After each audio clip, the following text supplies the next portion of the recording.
好，回到节目的最后一段，我们的话题要来看军武了。那么中国的这个武器研发跟军售呢，又再创佳绩了，因为中国成飞与巴基斯坦航空工业这两方联合研发并开发的这个 FJ-17枭龙战机啊，现在成功打开了外销的大门，卖去了哪里？卖去了非洲的利比亚，卖给了这个利比亚两大武装势力之一的利比亚国民军哦。那这份合约呢，虽然是巴基斯坦去谈下来的，大概有数十亿美元的一个大合约哦，但是也代表着这个中国的技术支援，还有这款 FJF-17枭龙战机它的性能是受到的认可的。我们想先请一下厉将军，是不是可以跟观众朋友介绍一下这款战机中巴一起来搞，它的优势在哪里？还有卖给利比亚开启大门之后，有没有像歼十一样可以获得好口碑，有望卖到更多的地方？这个利比亚哈，自从他们的之前的军事强人格拉费被美国干掉之后哈，利比亚国家陷于一个内战跟纷乱的一个状况。目前来讲，利比亚大概可分为两大势力，一个是在这个西边这边的。但是这个国民军是联合国承认的，对，承认。另外来讲的话，东边跟南边的这个政府哈是这个联合国并没有承认它，是野路子。但是这个巴基斯坦是将这些武器是卖给东边的这个军阀为主哈。合理来讲的话，你这等于是这个违反联合国的规定，因为联合国对这个东边这个军阀来讲的话，它是采取武器禁运的。那巴基斯坦居然将这武器卖给他，但是也看出来联合国现在也是形同虚设了哈。你讲说武器禁运，那巴基斯坦去卖，那你一点皮条也没有，你也一点没办法，因为你如果说没有这种实力，你只是条约上面，那他们不遵守就不遵守。那这次我觉得巴基斯坦能够卖给利比亚这个枭龙战机，确实是非常重要的一件事情，因为代表枭龙战机哈，它在这个印巴空战之中，虽然说印巴空战并没有枭龙17，那是歼17。可是它整个作战体系大概是一致的，所以有获得很好的口碑。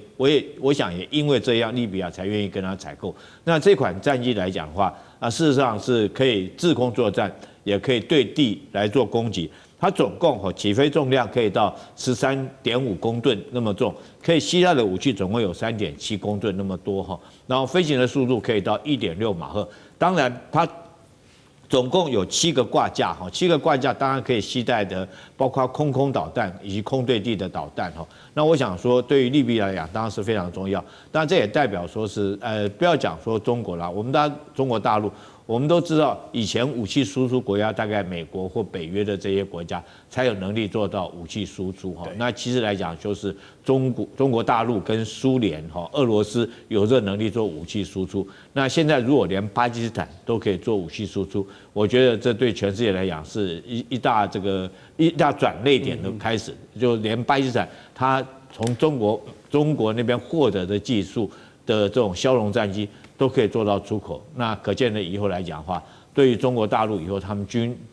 用品的出口，那我想说更是一大利多。是，好，这个中巴的合作呢，其实不只是一起要造飞机啊，还有更大背后的一些未来的考量。我们来看到，根据美国陆军这个最新公布的《中华人民共和国2025年的军事与安全发展年度报告》呢，就指出解放军正在积极考虑要增加海外的军事基地了。那么这个中巴都称铁感情啊，绝对是大陆考虑建立基地的首选之一啊。另外很多地方也都被列入了这个名单，包括了安哥拉、孟加拉、缅甸、古巴等等一大堆哦，可以包括它的选址，不管是民族性还是政治差异性，其实都是蛮巨大的。那特别是解放军希望建立这个军事访问马六甲海峡还有荷姆兹海峡通往非洲、中东的海上交通线啊，所以这个共军期待打通任督二脉，那么巴基斯坦可以作为其中一个关键的穴位吗？刚才我们跟委员在稍早也谈到，就你认为现在解放军还欠缺了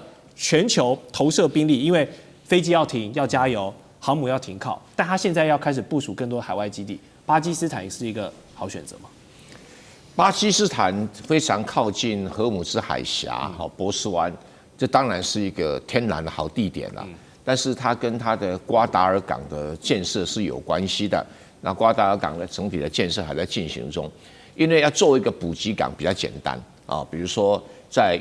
这个柬埔寨的云南港很容易作为补给港，要做个又给军事港口要有战斗能力，那就是一个大工程了啊！你各种装备啊、各种设备啊、武器弹药啊，都要很齐备啊，不是说我随便找个什么安哥啊什么东西就可以做出来，而且意义也不大，就是你的战略的这个区块位置，对，是要做什么用的？那你比如说，你波斯湾对中国石油进口是有重大利益的，船怕被人家扣押等等的。那所以你在这个有意义比如说还有中国的商船怕被海盗拦截，在索马利亚附近的吉布地，那有意义那可是就马六甲海峡的话，中国还要跟缅甸还要再商量一下，因为最靠近马六甲海峡就是缅甸。然后缅甸呢，在靠近安达曼群岛的北边有几个小岛，中国已经买下来了，不是买下，租下来了。然后未来会不会开发成军事港口，现在还不清楚但是因为那个安达曼海靠近安达曼群岛的北部那几个小岛中国是租下来了，但是安达曼岛本身是印度控制的，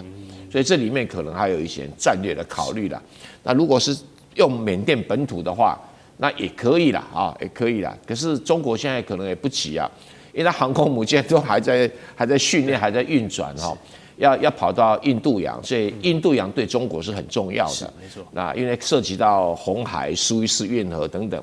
那你说非洲呢？非洲基本上就是基于它中国大陆在非洲的矿产很多嘛，所以可能安哥拉很多是有考虑。那至于它这个美国报告说到古巴，不至于啦。哎呀，古巴是美国这么近，他不会让你过去的。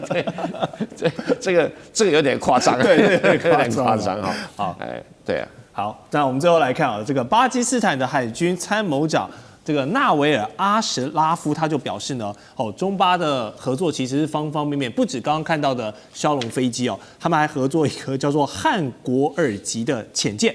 预计明年呢就要正式在巴基斯坦海军服役了。这艘潜舰的原型是谁啊？就是解放军的093B 潜舰是原型生产。那巴基斯坦也是付了50亿美元，以下采购8艘，前4艘中国负责建造，后4艘就开始要交接给巴基斯坦方面来组装，也算是一个技术有点转移的部分啊。此外，中国也为巴基斯坦海军打造了这个054 AP 型的护卫舰，然后在海军服役，获得了参谋长是高度评价所以我们看到中国的军武科技从海到空都帮助巴基斯坦，可以说是武装到了牙齿上。那针对谁呢？我相信最大的苦主就是印度所以看到巴基斯坦这样一直不断的跟中国武器合作，变得越来越强，印度的心理面积现在应该很大了，老师。印度当然有压力因为印度现在它同时得罪东西两边的2个国家，一个是孟加拉国，是现在的关系也很紧张；